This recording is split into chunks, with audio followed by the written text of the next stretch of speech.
Você já olhou para alguma área da sua vida e pensou: isso aqui eu perdi de vez. Tempo, oportunidades, relacionamentos, sonhos. Não tem mais como voltar atrás? Essa pergunta pode soar como um corte frio na pele, porque há perdas que não se anunciam com trombetas. Chegam silenciosas, em parcelas. Um ano perdido num relacionamento tóxico, um projeto que se desfez depois de tanto esforço, a confiança que se quebrou, e não há como colar do mesmo jeito. Talvez você carregue na voz esse som: resignação misturada com saudade de algo que já foi, e a convicção de que o tempo não volta. Pense nas histórias que você conhece, ou na sua própria. Anos entregues a escolhas que ferem, em ciclos repetidos que parecem devorar esperança. Recursos que foram gastos em soluções que não deram certo. Portas que bateram e não se reabriram. Oportunidades que passaram como trens noturnos e você ficou na plataforma. Às vezes a perda não é apenas um objeto ou uma função.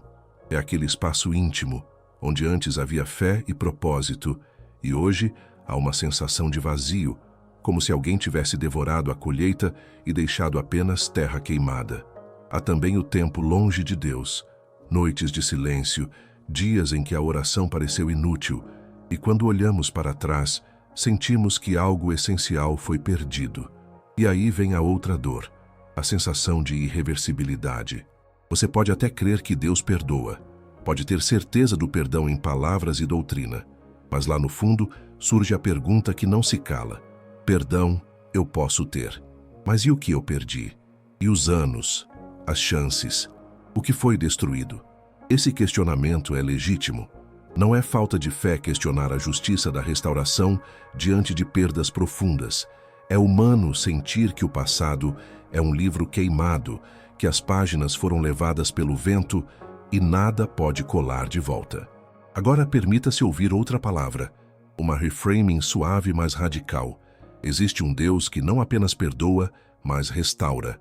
Um Deus que não fecha ciclos na resignação, mas que pode virar o cativeiro, mudar a sorte, restituir em dobro e compensar anos consumidos. Ele não é um carpinteiro que cola de qualquer jeito. É um oleiro que pega os cacos e com mãos habilidosas faz algo novo. Imagine um Deus que recolhe os fragmentos do seu vaso partido, que os pressiona, molda e, se necessário, substitui as partes quebradas para tornar o objeto mais forte e mais belo do que antes. Essa imagem não apaga o que foi, mas garante que algo maior está sendo tejido a partir do seu passado. Pense também nos campos devastados por gafanhotos. À primeira vista, só há desolação. Mas esse mesmo Deus caminha pelo campo, sussurra a provisão, e começa a plantar flores onde antes havia apenas terra ressequida. Não é mágica que faz o trabalho sumir, é promessa que transforma cenário. Há um toque divino que alcança calendários marcados por perdas e com uma caligrafia invisível escreve: tempo de restauração. A restauração pode não vir como um choque cinematográfico. Muitas vezes é um conjunto de movimentos silenciosos, pequenas intervenções que, somadas, vão reconstruindo o que parecia irrecuperável. O título que você leu: 7 maneiras pelas quais Deus está restaurando o que foi perdido.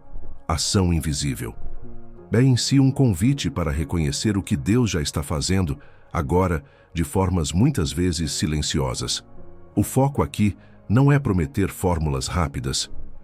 É abrir os olhos espirituais para perceber os sinais discretos, aquela paz que surge no meio do luto, a porta que se abre quando você já não esperava, uma amizade que surge com maturidade inesperada, ou um compasso interior que começa a bater diferente.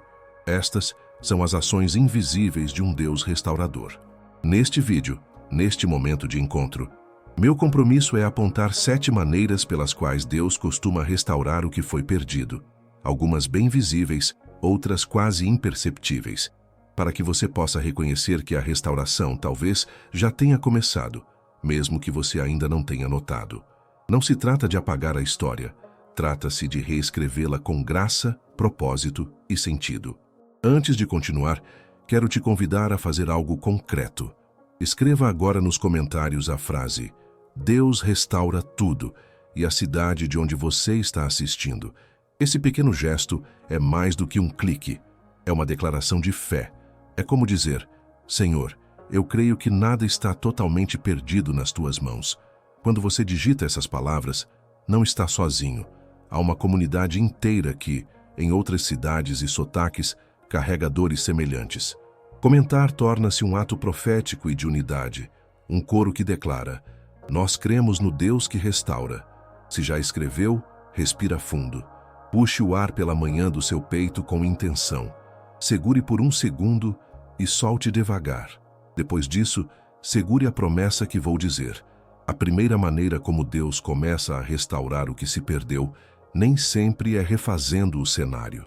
Muitas vezes é curando quem você é por dentro.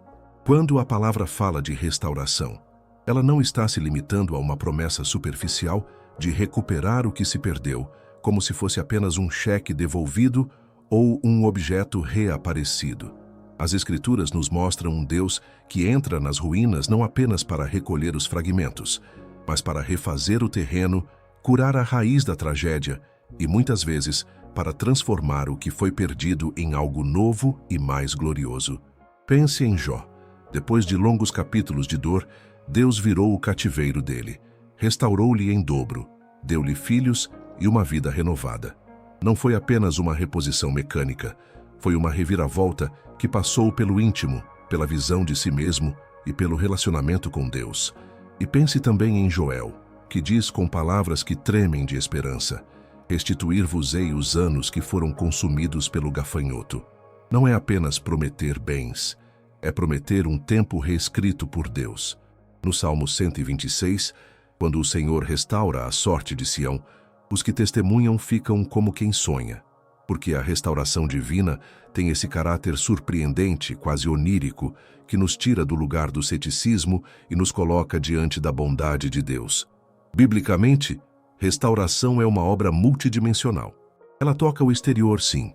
Contas que se equilibram, portas que se abrem, relações que se reconciliam, mas começa e se mantém naquilo que não se vê: o coração, a história pessoal, a identidade ferida. Restaurar, nos termos bíblicos, é curar, reorganizar, redimir propósito. É tirar de dentro as marcas de vergonha, de culpa e de medo, para que o que vier depois não seja apenas um retorno temporário, mas uma nova etapa sustentada por graça e maturidade. Quando Deus restitui, Ele muitas vezes está reescrevendo a narrativa, não para apagar a dor, mas para dar a ela sentido redentor. O que foi perdido pode ser muito mais que um bem material. São anos que você conta como desperdiçados, sonhos que você enterrou, fé que foi ferida, relacionamentos que se corroeram, saúde emocional que perdeu o viço. Há quem chora pelos filhos crescidos perdidos para escolhas erradas. Há quem lamenta oportunidades que não voltam. Há quem guarda a sensação de que tudo foi consumido por gafanhotos invisíveis. E ainda assim, as promessas da Escritura nos alcançam. Deus não é apenas o agente que devolve coisas. Ele é o artífice que reconstrói o ser humano para suportar e florescer no novo tempo. Em muitas histórias bíblicas e em testemunhos contemporâneos, a restauração começa por dentro, para que o por fora não volte a ruir. Quero enumerar agora, de maneira clara e amorosa, as 7 maneiras pelas quais Deus costuma restaurar o que foi perdido, formas que você poderá identificar se começar a olhar com olhos espirituais e um coração disposto. 1. Deus restaura curando primeiro o seu interior. Antes que o altar externo seja reerguido, Ele toca nas feridas, nas culpas, nas memórias que estancam a vida. 2. Deus restaura mudando sua perspectiva e identidade. Perdas profundas costumam trazer rótulos falsos. Deus lembra você de quem é em Cristo. 3. Deus restaura reorganizando relacionamentos e conexões. Às vezes, Ele tira pessoas tóxicas e traz companhias que fortalecem a nova estação. 4. Deus restaura abrindo novos caminhos onde você só via fim. Pode não ser um retorno idêntico ao passado, mas será uma rota provida por Deus. 5. Deus restaura trazendo colheitas onde só havia terra destruída. O que parecia solo estéril começa a frutificar de maneiras inesperadas. 6. Deus restaura usando sua história para cuidar de outros. Sua dor curada vira remédio e testemunho para quem sofre. 7. Deus restaura dando mais de si mesmo, comunhão, presença e propósito que superam qualquer ganho material. Antes de continuarmos, é importante preparar o coração. Talvez você esteja esperando um milagre ostensivo, algo tão cinematográfico que tudo volte a ser como antes. E pode ser que Deus trabalhe assim em alguns casos, mas muitas vezes a restauração começa em pequenos sinais. Uma oração que volta a ter gosto, um sonho que pisca timidamente, uma conversa que mexe com sua alma, um sono que volta a repousar. São movimentos invisíveis, sementes de restauração que acontecem antes do brotar visível. Não subestime esses pequenos indícios, eles são as mãos leves de Deus recolhendo os cacos e colando com habilidade sagrada. Leia Jó e Joel com essa sensibilidade. Veja como o cenário externo é transformado, mas observe também o que ocorreu no interior. Jó foi levado a ver a Deus de outra maneira. Joel promete reposição não apenas de bens, mas de intimidade e reconhecimento da presença do Senhor. Salmo 126 lembra que a experiência da restauração frequentemente nos deixa em estado de assombro, como quem volta a sonhar depois de um longo luto. Se o seu coração estiver pesado, saiba que isso não anula a promessa. Muitas vezes é justamente o ponto de partida para a intervenção divina. Deus não apenas fecha feridas, Ele as cirurgicamente trata, limpando o que impede a vida de voltar a fluir. A verdadeira restauração bíblica é uma obra que envolve cura interna, reformulação de identidade, rearranjo de caminhos e pessoas, e a oferta de uma colheita que compense, de maneira vistas e invisíveis, aquilo que foi tomado. E na raiz de tudo está a devolução da presença de Deus. O maior dos bens restaurados é o próprio Deus voltando a habitar no centro da sua história. A primeira maneira pela qual Deus costuma iniciar esse processo é lenta, íntima e profunda. Ele começa a mexer naquilo que ninguém vê, o seu coração. Antes de Deus devolver qualquer coisa palpável, dinheiro, tempo, oportunidades, Ele costuma começar no lugar onde a perda deixou as marcas mais profundas, o seu coração. Pense nisso como o trabalho de um oleiro, que não se apressa simplesmente em recolocar o vaso inteiro quando ele se quebra. Primeiro, ele recolhe os cacos, examina as rachaduras, remove as impurezas que ficaram presas na cerâmica. Assim, é o cuidado divino. Antes da restauração externa, vem a cura do interior. É nessa raiz, traumas, culpas, vergonhas, amarguras, que muitas vezes reside o que realmente precisa ser restaurado para que a bênção não volte a se desfazer. Os sintomas de um coração ferido são às vezes claros como feridas abertas, outras vezes tão sutis que vivemos com eles como se fossem normais. Ressentimento constante que nitidamente corrói a alegria, aquela voz interna que não se cala e repete: "Você mereceu, você estragou tudo." A sensação de viver sob um castigo permanente, como se cada passo adiante fosse injustificado. Há também a perda de confiança em pessoas, em chances, em Deus, e o medo paralisante de tentar de novo. Tudo isso gera rigidez, uma alma que aprendeu a se proteger e, ao se proteger, priva-se de regenerar-se. A ação de Deus nesse cenário é, muitas vezes, uma ação invisível, delicada e persistente.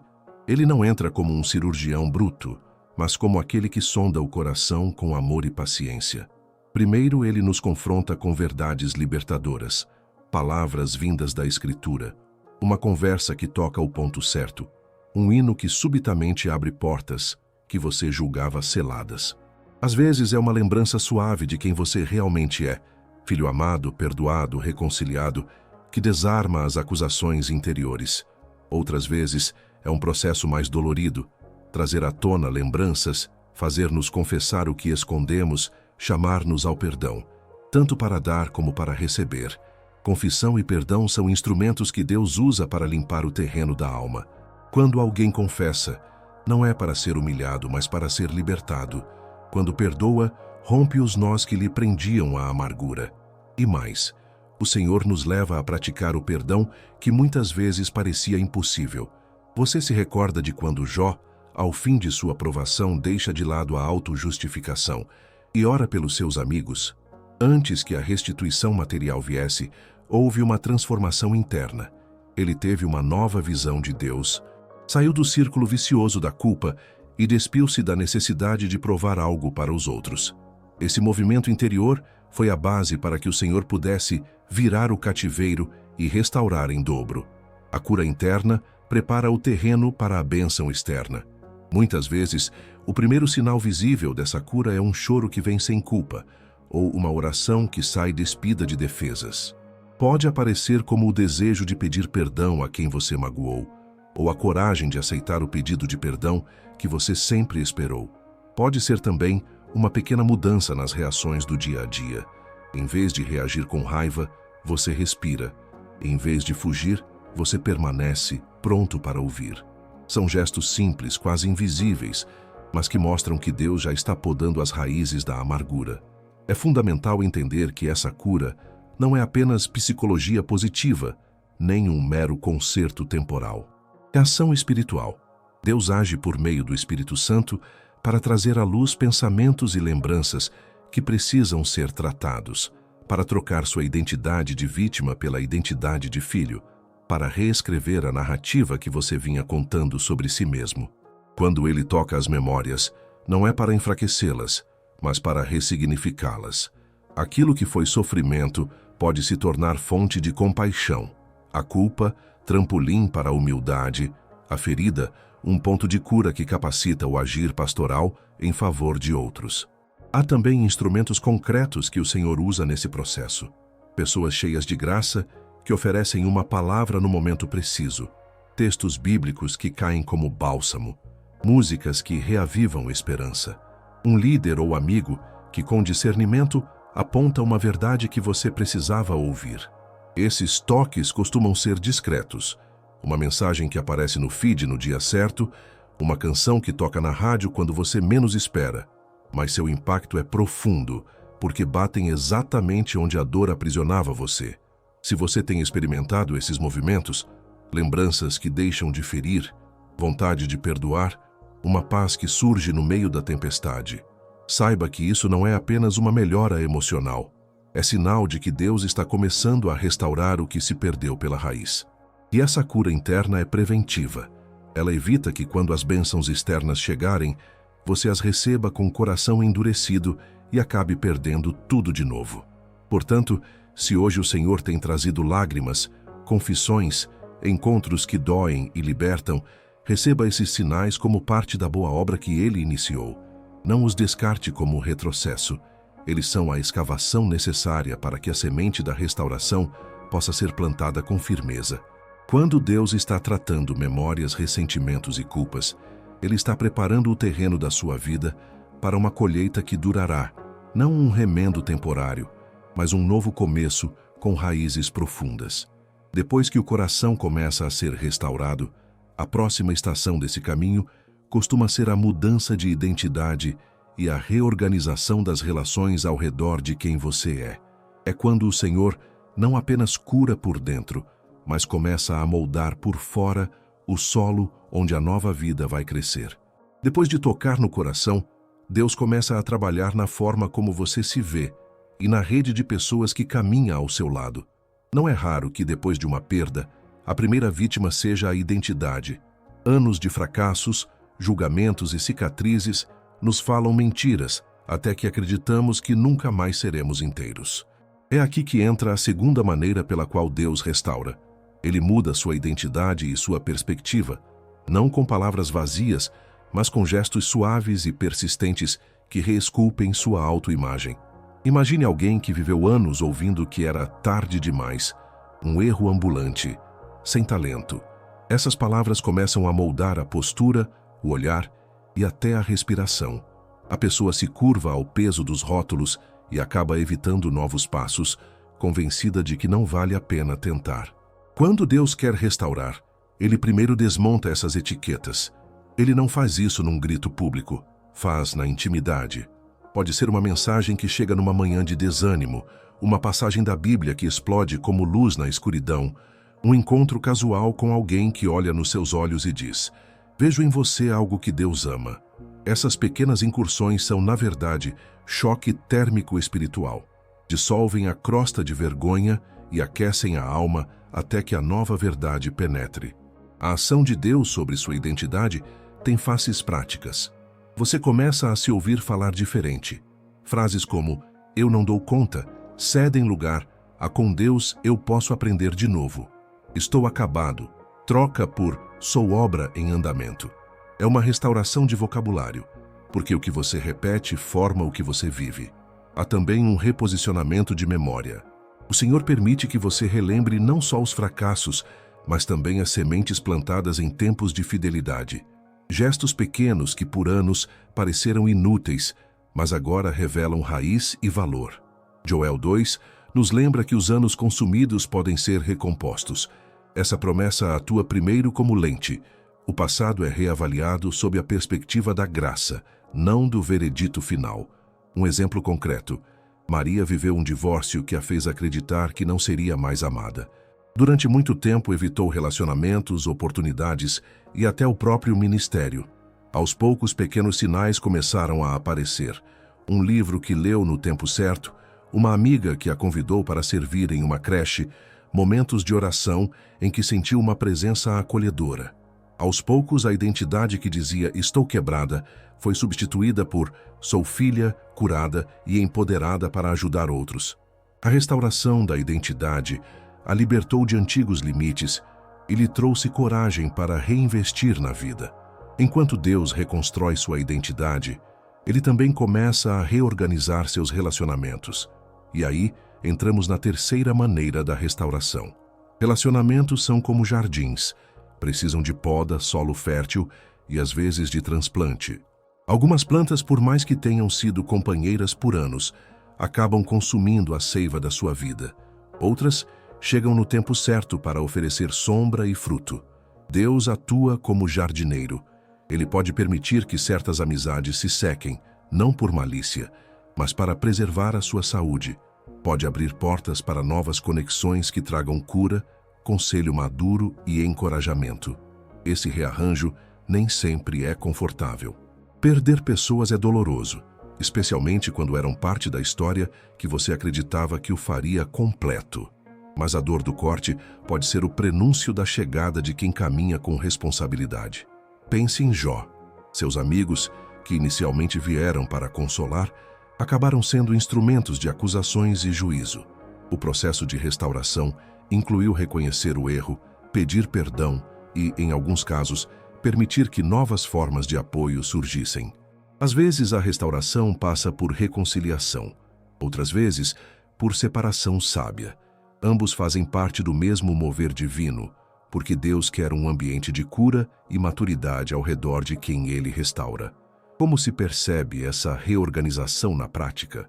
Há sinais claros e silenciosos. Você sente mais paz nas conversas. Conselhos vêm com empatia e discernimento, não com julgamento. Pessoas que entram em sua vida mostram compromisso, fé e uma disposição real de caminhar junto nas dificuldades. Portas que estavam fechadas se abrem através de relacionamentos. Um parceiro ministerial que surte uma oportunidade de emprego, um mentor que ensina passos práticos, irmãos que sustentam em oração. E quando antigos vínculos revelam-se tóxicos, Deus dá sabedoria para estabelecer limites, para proteger seu novo chão de crescimento.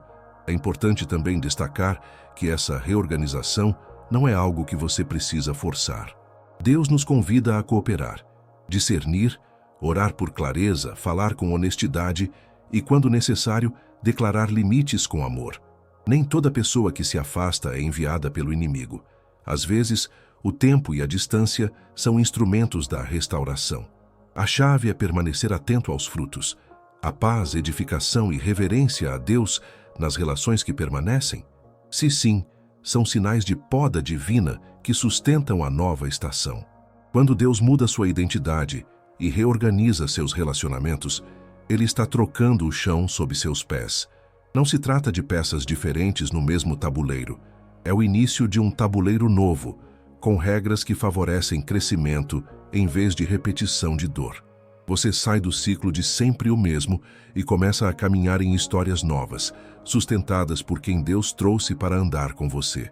Se hoje você sente que as coisas ao redor estão mudando, a maneira como você se enxerga está mais suave.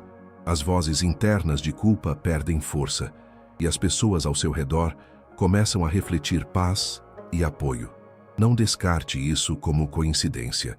É Deus redesenhando sua identidade e sua rede de afeto. E quando ele faz isso, o próximo passo costuma ser visível. Caminhos novos se abrem na prática. Depois de trabalhar em você e ao seu redor, Deus começa a mostrar isso em caminhos novos que se abrem. Perder um caminho que você conhecia, um emprego, um vínculo, um ministério, um sonho, pode parecer como bater a cara contra um muro intransponível. Você tem um plano traçado, uma direção decorada de memórias e expectativas, e de repente tudo desaba. Portas que se fecharam, mapas que queimaram. Mas na história da fé e na experiência de quem caminha com Deus, restauração muitas vezes não significa um retrocesso fiel ao passado. Significa que Deus abre rotas novas justamente onde você via parede. Aquilo que parecia fim pode ser o ponto de partida para um desvio providencial. Uma estrada que, ao primeiro olhar, parece diferente, estranha, talvez até menos glamurosa, mas que, se você decidir entrar com fé e fidelidade, se alargará até se tornar a estrada principal da sua vida restaurada. Imagine um viajante que, depois de uma tempestade, encontra a ponte que o levava ao seu destino destruída. Ele poderia ficar ali lamentando o que perdeu, ou poderia olhar ao redor e ver um caminho estreito entre as rochas que no começo desafia e intimida. Caminhar por ali exige coragem, o chão é irregular, o trajeto exige cuidado, talvez demore mais. Mas à medida que os passos são dados, o desvio revela paisagens novas, possibilidades que a ponte antiga jamais permitira. Fontes, pastagens, outras cidades. Deus frequentemente opera assim. Quando um acesso que você julgava essencial se quebra, ele abre um desvio que preserva o coração do seu sonho, a essência do que você amava, ao mesmo tempo em que o redimensiona e o torna mais resistente, mais amplo e mais alinhado com sua vontade. Na Bíblia, encontramos esse padrão. O povo de Israel saiu do exílio, não voltando simplesmente à mesma rotina de antes. Eles foram reconfigurados para um recomeço, trazidos por caminhos que Deus ordenou para um novo tempo de identidade e propósito. Jó, depois de seu período de perdas e questionamentos, não recebeu uma réplica exata da vida anterior. O texto nos mostra que Deus restaurou, mas com riqueza e diferença, não para apagar a história de dor, mas para remediá-la com algo que carregava a mesma essência do que fora perdido, agora redimida. Essas narrativas nos lembram que Deus é autor de novos itinerários. Ele não é um colecionador de réplicas, é um Deus de reconfiguração e de sangria da esperança. Como se manifestam esses novos caminhos na vida prática? Às vezes, vêm como ideias que começam a germinar no silêncio, um hobby que se torna vocação, uma habilidade que você nunca valorizou, transformando-se em fonte de sustento, ou um convite inesperado para servir que abre portas para ministério e comunidade. Outras vezes são oportunidades que parecem menores no começo. Um trabalho temporário, uma parceria modesta, um pequeno projeto voluntário, que, cultivadas com fidelidade, crescem e se tornam a nova principal via de prosperidade e impacto. O segredo não é apenas identificar a porta, mas atravessá-la com dedicação. Muitas portas pequenas, quando abertas com obediência, se alargam e se conectam a estradas maiores. Há histórias contemporâneas que ilustram isso. Pense naquela pessoa que perdeu o emprego de muitos anos e, diante do vazio, começou a trabalhar com algo que nunca imaginara. Talvez vender algo que fazia por hobby, talvez liderar um grupo de apoio numa igreja local. No início, era só uma maneira de pagar contas. Com o tempo veio reconhecimento, parceria, e aquela ocupação tornou-se o novo ministério ou negócio que restituiu autoestima, propósito e recursos. Ou a mulher que viu um casamento ruir e, no lugar de tentar voltar à velha relação, Deus a conduziu a um caminho de serviço, estudo e mentoria que não só a restaurou emocionalmente, mas a colocou em posição de ajudar outras mulheres a saírem de relacionamentos tóxicos. Em ambos os casos, a restauração veio por rotas imprevistas, não um retorno fiel ao passado, mas uma nova trajetória que carregava o que havia sido perdido em essência, porém curado e melhor aplicado. Espiritualmente, isso significa que quando Deus abre um novo caminho, Ele está, ao mesmo tempo, honrando suas feridas e promovendo o crescimento. Não é sobre apagar memórias ou fingir que nada aconteceu. É sobre usar o passado como leito fértil para algo novo que floresce. Assim como um rio que muda de leito depois de uma cheia e encontra um canal mais amplo e nutritivo, sua vida pode ser redirecionada para um curso que trará mais água, mais vida, mais sustento. A chave espiritual é perceber a mão de Deus nas pequenas aberturas e não rejeitá-las por orgulho, medo ou por compará-las ao que você já teve. A prática é simples, mas exige fé ativa. Antes de recusar algo pelo critério "não é como antes", entre em oração. Pergunte a Deus se aquela porta é uma estratégia dele para restaurar sua história por outro caminho. Observe sinais, paz no coração, confirmação por pessoas sábias, portas que continuam a se abrir com fidelidade e fruto.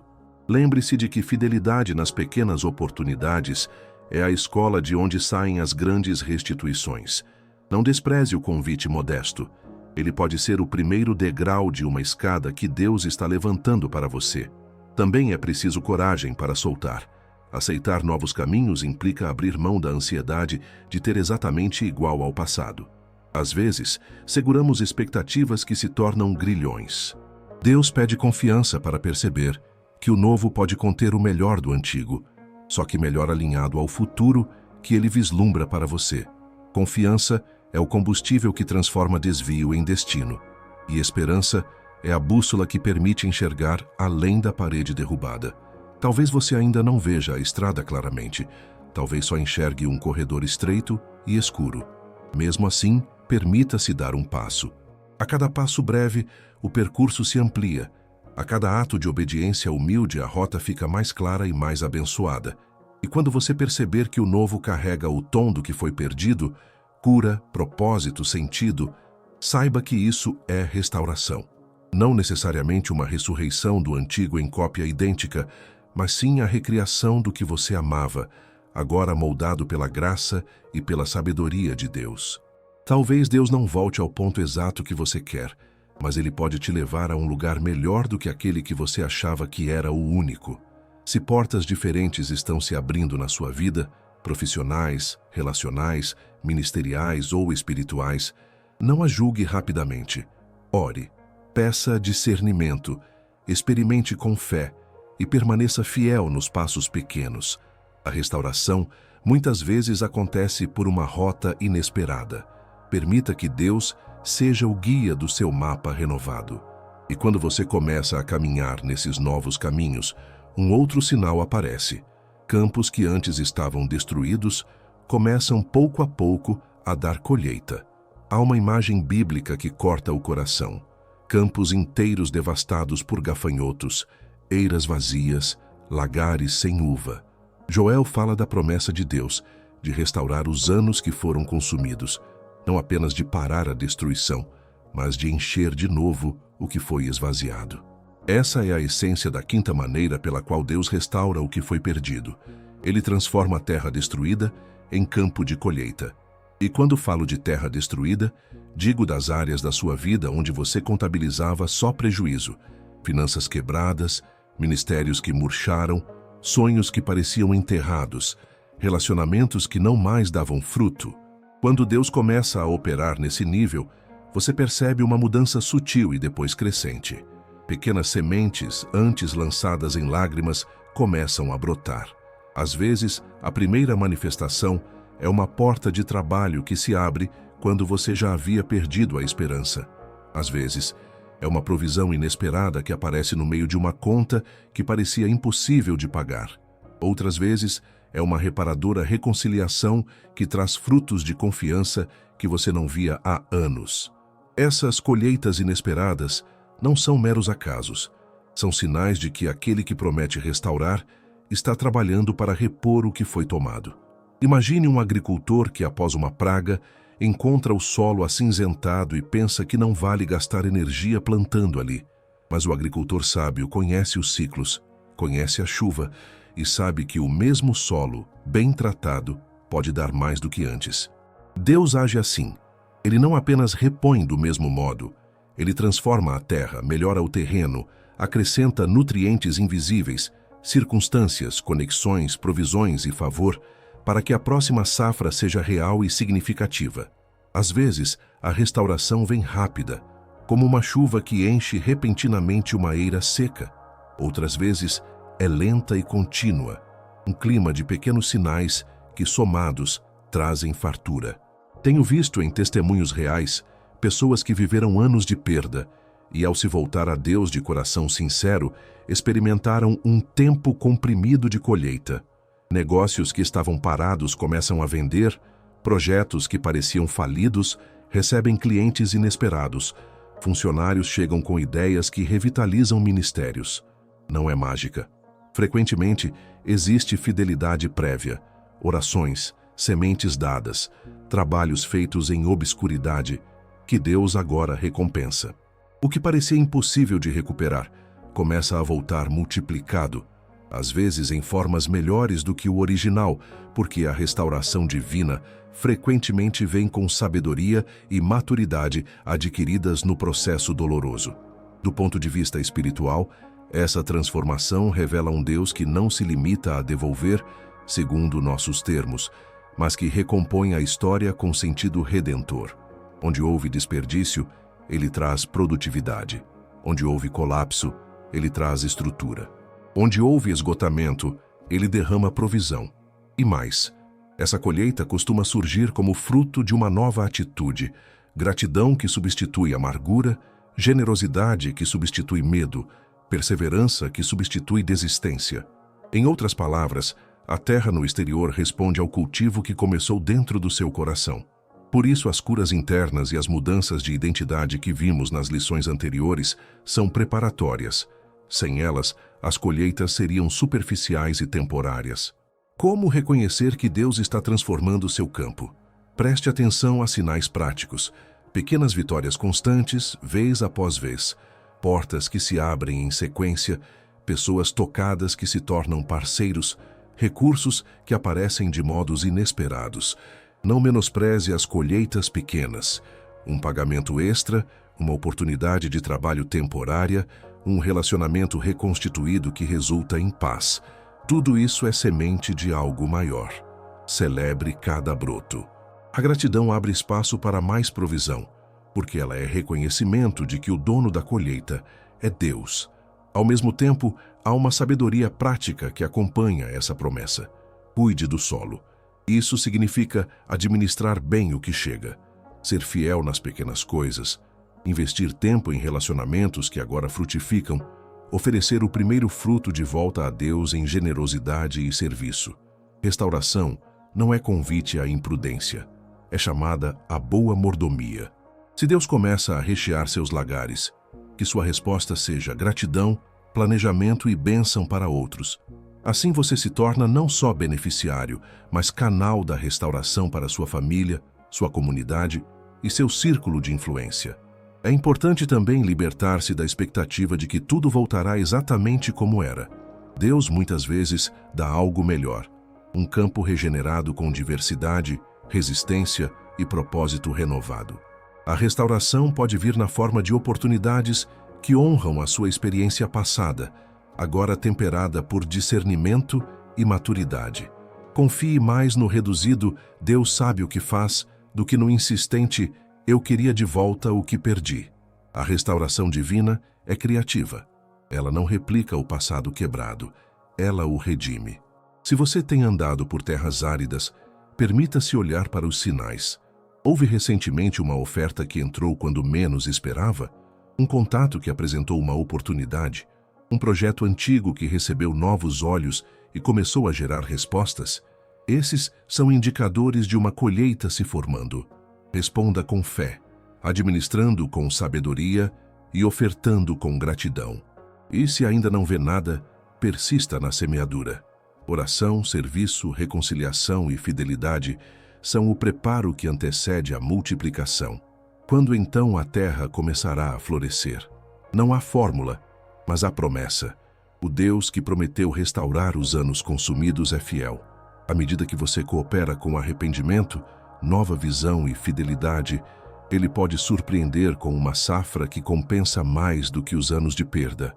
E quando essa colheita chegar, reconheça nela a assinatura da graça. Não é para apagar seu passado, mas para escrever nele um capítulo novo, onde a palavra restauração aparece em letras grandes, visíveis entre as linhas da sua história. E quando você começar a colher, não pare no receber. Compartilhe, testemunhe e multiplique. Porque a colheita que Deus traz não se destina a um celeiro fechado, mas a uma mesa onde outros serão alimentados. E assim, a restauração se torna testemunho vivo do Deus que transforma a terra devastada em campo fértil. Mas a restauração não termina em você recebendo. Deus também começa a usar a sua história para alcançar outros. Essa é a próxima maneira. Uma das marcas mais claras de que Deus está restaurando o que foi perdido é quando a sua história deixa de ser apenas um fardo e se transforma em remédio para outros. Pense na ferida que doeu por anos. Quando ela começa a cicatrizar, a cicatriz não é apenas sinal de dor superada, ela se torna mapa. Pessoas chegando até você, pedindo conselho, explicando que ouviram o seu testemunho e encontraram coragem, é uma evidência prática de restauração. Onde antes havia vergonha e silêncio, agora há uma voz que aponta para a fidelidade de Deus. Na prática, isso acontece de formas muito concretas.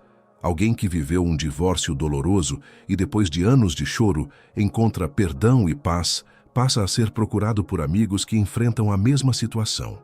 A mãe que perdeu um filho e encontrou consolo em Deus começa a ser um colo para outras mães enlutadas. O profissional que sofreu queda e humilhação no trabalho, mas experimentou a reconstrução de sua identidade em Cristo, recebe jovens que precisam de orientação para não se deixarem derrotar. Essas situações não surgem por acaso. São sinais de que Deus não só restituiu aspectos da sua vida, como também usou a sua trajetória para produzir cuidado e compaixão no mundo. A Bíblia aponta para isso. A restauração de Jó não termina em bens materiais. Ela culmina em uma nova posição diante de Deus e das pessoas. No momento em que seus amigos precisam de sua intercessão, Jó ora por eles. A experiência que ele viveu o capacita a ser canal de cura. Essa mesma dinâmica acontece hoje. A história que você viveu com toda a imperfeição pode tornar-se instrumento de restauração nas mãos de Deus. As cicatrizes viram instrução, as memórias dolorosas combustível para a empatia, a queda plataforma para ensinar a levantar. Há uma beleza teológica nisso. Deus não desperdiça sofrimento. Ele redime. Imagine uma vidraça quebrada que, em vez de ser simplesmente descartada, é esculpida e colocada em uma nova janela, agora filtrando luz de maneira mais bela. Assim é a sua história. O que foi perdido transforma-se em vitral que deixa passar a luz de Deus para quem está do outro lado. E quando você aceita isso, quando permite que o Senhor escreva com tinta de misericórdia sobre as páginas feridas da sua vida, você passa a experimentar uma alegria diferente. Não a eliminação da dor, mas a conversão dela em propósito. Outra dimensão, ainda mais profunda, é a de que Deus começa a dar mais de si mesmo a você. Essa não é apenas uma adição de bênçãos externas, é aumento de comunhão. Na narrativa bíblica, Joel promete não somente a restituição das colheitas, mas a presença de Deus no meio do povo. Sabereis que eu estou no meio de vós. Isso revela o coração do Pai. A verdadeira restauração se mede pela qualidade da sua relação com Ele.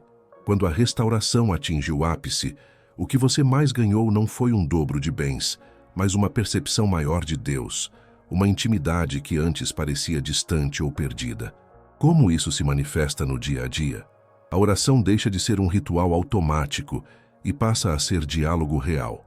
A leitura da palavra ganha sabor, e você percebe verdades que antes pareciam secas agora dando vida. Seu coração encontra descanso em Deus mais do que em circunstâncias favoráveis. Em vez de depender de resultados externos para se alegrar, sua alegria vem da presença. Você começa a reconhecer que o vocábulo restauração tem duas faces, uma externa e visível, outra interna e inexaurível, a experiência do Deus que habita em você. Muitas pessoas podem atestar isso. Depois de temporadas de perda, reportam uma fome maior por Deus, uma sensibilidade maior ao Espírito Santo, uma confiança tranquila que não se abala tanto pelas oscilações da vida. Isso não significa que todas as lutas desaparecem, mas que a fonte de restauração mudou. Já não é o que a vida pode oferecer, mas aquele que permanece. Quando essa presença se intensifica, você percebe também uma abertura para a missão. A intimidade com Deus naturalmente nos torna vaz para a compaixão. Quanto mais você conhece o Pai, mais deseja levar outros até Ele. Há ainda uma integração entre essas duas maneiras. Sua história usada para cuidar de outros e o aumento da presença de Deus convergem. Sua experiência ganha autoridade, não por um orgulho autojustificador, mas pela autoridade da experiência vivida e curada pela graça. Você fala com autenticidade e com poder de consolo, porque não está reproduzindo frases prontas. Você fala o que Deus falou com você no vale. Assim a restauração se multiplica. O que foi devolvido a você passa a ser canal de restauração para muitos. Se isso tem acontecido com você, se pessoas começam a te procurar para ouvir, se você sente uma fome renovada por Deus, se a oração ganhou profundidade, receba isso como sinal de que o processo de restauração alcançou um nível maduro. Não subestime as pequenas incidências. Um texto que você compartilhou que ajudou alguém, uma palavra no café que trouxe perspectiva para um amigo, um gesto de compaixão que acalmou uma alma. Tudo isso é fruto da obra de Deus em sua vida. Aplicando na prática, registre os momentos em que sua história tocou alguém, não por vaidade, mas para reconhecer a obra de Deus. Seja disponível para servir com humildade. Às vezes, o próprio ato de ouvir já é instrumento de restauração. E cultive a intimidade com Deus. Ore por mais sensibilidade. Peça para Ele usar suas cicatrizes como sinais de esperança. Lembre-se, quando Deus dá mais de si mesmo a você, Ele te capacita a ser um canal de sua graça. A maior prova de que algo foi verdadeiramente restaurado não é uma conta bancária mais gorda, nem uma reputação recuperada. É quando sua vida passa a expressar Deus de modo mais claro e quando outras vidas são tocadas pela sua. Se você reconhece sinais desse movimento, mesmo que tímidos, ainda que desconhecendo o alcance completo, saiba que o céu já está trabalhando. E se em alguma dessas maneiras, servindo outros pela sua história ou experimentando mais da presença de Deus, você se vê, então prepare-se. A conclusão deste caminho é um convite para cooperar com o que Ele já começou. Se você ficou comigo até aqui, quero primeiro reconhecer algo muito importante. Você não está aqui por curiosidade vazia. Você está aqui porque, no fundo, há uma inquietação, uma pergunta que dói. Será que aquilo que eu perdi pode mesmo ser restaurado? Permanecer até o fim é uma postura de esperança ativa. É a postura de quem não se conforma com a versão final que as feridas tentam ensinar. É de quem, mesmo cansado, está disposto a olhar para a mão de Deus trabalhando, mesmo que os sinais ainda sejam sutis. Obrigado por isso. Você é visto. Vamos recapitular com cuidado e carinho as 7 maneiras pelas quais Deus costuma restaurar o que foi perdido, não como uma checklist mecânica, mas como um mapa amoroso para reconhecer a ação de Deus em sua vida. Primeiro, Deus cura o coração ferido. Antes de devolver o que foi levado, Ele frequentemente trata a raiz da dor, memórias, culpas, amarguras que se enraizaram no seu íntimo. Pense em alguém que, após uma cirurgia mal-sucedida, precisa primeiro tratar a infecção antes de reconstruir o tecido. A restauração externa sem a cura interna seria temporária. Assim, quando você percebe que as memórias dolorosas perdem o peso que tinham, quando o desejo de vingança cede lugar a um suspiro de alívio, saiba que isso é restauração em processo. Segundo, Deus muda sua identidade e perspectiva. Perdas profundas costumam nos etiquetar com palavras cruéis: fracassado, tarde demais, incapaz. Deus, no entanto, nos lembra quem somos nele: filhos, novas criaturas, chamados por propósito. Imagine uma casa marcada por um incêndio. Você pode olhar apenas para as paredes queimadas, ou pode, com o arquiteto certo, começar a enxergar o projeto de um lar novo. Quando sua fala interior começa a mudar, de autocrítica para aceitação, de desesperança para expectativa, isso é Deus reescrevendo sua identidade. Terceiro, Deus reorganiza relacionamentos e conexões. Restauração não acontece num vácuo social. Às vezes, ele separa relações tóxicas. Outras vezes, ele traz pessoas que agem como jardineiros, ajudando a plantar novamente. Pense em um pomar que precisou ser replantado. Algumas árvores doentes precisam ser removidas para que outras saudáveis tenham espaço e luz. Se você nota pessoas saindo, portas fechando e também portas abrindo com pessoas que falam encorajamento, isso é sinal de que Deus está rearranjando a sua rede de suporte para a nova estação. Quarto, Deus abre novos caminhos onde você só via fim. Restauração não é sempre um retorno ao exato ponto anterior. Muitas vezes, é a abertura de rotas alternativas que carregam a essência do que foi perdido, porém redimida. É como um rio que muda de curso após um deslizamento. O leito é novo, mas a água continua a levar vida. Se oportunidades inesperadas, ofertas diferentes de trabalho, ideias que surgem do nada começam a aparecer, não descarte. Talvez Deus esteja te conduzindo por uma rota melhor do que a que você imaginava. Quinto, Deus transforma a terra devastada em campo de colheita. A promessa bíblica dos anos consumidos sendo restituídos aponta para Deus trazendo fruto, onde antes havia somente prejuízo. Lembra-se daquela semente que você plantou em lágrimas? Pode ser que agora, de forma surpreendente, ela comece a brotar. Pequenas provisões que aparecem uma após a outra, uma oportunidade financeira, uma reconciliação, um projeto que rende frutos, são sinais de que um novo tempo de colheita está nascendo. Sexto, Deus usa a sua história para cuidar de outros. Quando a sua cicatriz deixa de ser apenas lembrança e se torna remédio, você sabe que houve transformação genuína. Pessoas que passaram pelo que você passou frequentemente têm a sensibilidade para tocar outras feridas. Sua experiência, quando curada, é um instrumento terapêutico. Testemunhos se tornam pontes e conselhos nascem da compreensão vivida.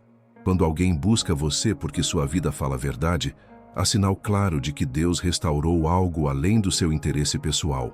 Sétimo, Deus dá mais de si mesmo, a maior restauração. No fim, o que mais importa não são bens ou anos, mas o senso de presença, comunhão e propósito. Joel promete que, além de restituição material, o povo conheceria que Deus estava no meio deles.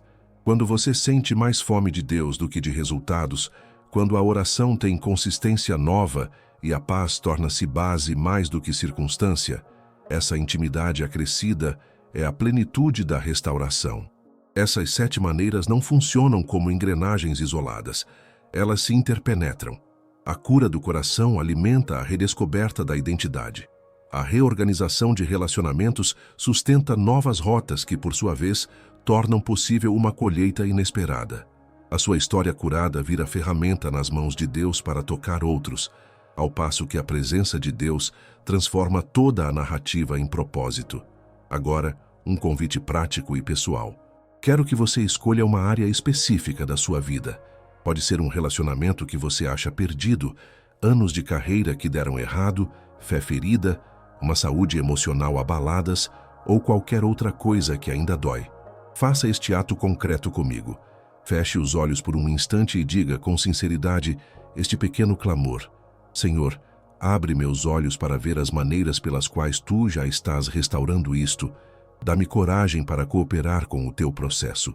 Se preferir, use estas palavras: Pai, eu escolho me alinhar ao que Tu estás fazendo, mesmo que ainda não veja tudo. Não chamo de fim o que o Senhor chama de processo. Depois dessa oração inicial, proponho 3 ações práticas que sustentam a restauração. 1. Identifique o sinal mais claro entre as 7 maneiras. Por exemplo, tem havido mudança na sua fala interior? Comece ali. Anote 3 declarações de verdade bíblica para substituir os rótulos que te feriram. 2. Procure uma pessoa de confiança, um irmão, um líder, um amigo maduro, e compartilhe uma parte da sua história. Cura muitas vezes precisa de comunidade, não carregue a restauração sozinho. 3. Reserve um tempo diário, ainda que curto, para ler Jó 42 e Joel 2, 25, 27. Leia devagar, sublinhe frases que tocam seu coração e escreva num caderno o que Deus desperta. Isso cria memória espiritual. Quando você volta a essas passagens, aquilo que era promessa abstrata começa a ter rosto e cheiro. Você verá fios da ação de Deus costurando o seu presente. Se esta mensagem tocou o seu coração, eu te convido a um gesto profético e comunitário. Escreva nos comentários a frase "Eu viverei o tempo de restauração de Deus". Não é só texto, é um posicionamento. É uma forma de alinhar sua vontade à vontade de Deus, de declarar publicamente que você deseja cooperar com o processo, mesmo quando ele é invisível. Ao escrever isso, você não só declara para Deus, mas se conecta com outras pessoas que, como você, escolhem crer. Algumas finalizações práticas, porque também precisamos caminhar juntos. Se você ainda não faz parte desta comunidade, inscreva-se, ative as notificações e acompanhe as próximas mensagens. Muitas vezes, a restauração vem em etapas e precisamos de alimento contínuo. Compartilhe este vídeo com alguém que vive repetindo "não tem mais jeito". Talvez você seja a voz que Deus usa hoje para soprar esperança na vida daquela pessoa. Agora proponho um breve momento de silêncio planejado. Separe 5 minutos após este vídeo. Sente-se, respire fundo 3 vezes e leia lentamente Jó 42 e Joel 2, 25, 27. Permita que cada versículo fale e ressoe. Em seguida, ofereça uma oração guiada que você pode usar ou adaptar. Senhor, eu reconheço minha dor e te peço. Revela-me onde tu já começaste a restaurar. Cura o que está ferido, muda minha perspectiva, alinha meus passos com as tuas rotas, abre portas de colheita, usa minha história para abençoar outros, aumenta a minha fome por ti. Eu me disponho a cooperar com teu trabalho, a confiar quando o caminho parecer lento e a agradecer pelas pequenas sementes que já brotam. Em nome de Jesus, eu creio na tua restauração. Amém. Antes de ir, receba agora uma bênção poética. Que o Deus que vira cativeiros e restitui anos visitando corações feridos te alcance com consolo profundo. Que ele recolha com mãos delicadas cada fragmento partido da sua história e, ao invés de simplesmente colar o que ruiu, o molde em algo novo, mais belo, mais forte, mais cheio de sentido. Que onde havia deserto, brotem nascimentos de esperança. Onde havia silêncio, nasçam canções de reconhecimento. Onde havia derrota, germinem testemunhos que glorifiquem a sua fidelidade. Meu desejo é que, ao olhar para trás em alguns meses ou anos, você possa dizer com verdade: aqui eu achei que tinha perdido tudo, mas foi exatamente aqui que Deus começou a restaurar o que eu nem sabia que ainda podia ser restaurado. Que essa declaração seja a sua realidade. Vá em paz, com coragem para cooperar e olhos atentos às pequenas coisas. Deus está trabalhando, muitas vezes em silêncio, sempre com amor, e Ele é fiel para cumprir cada resgate.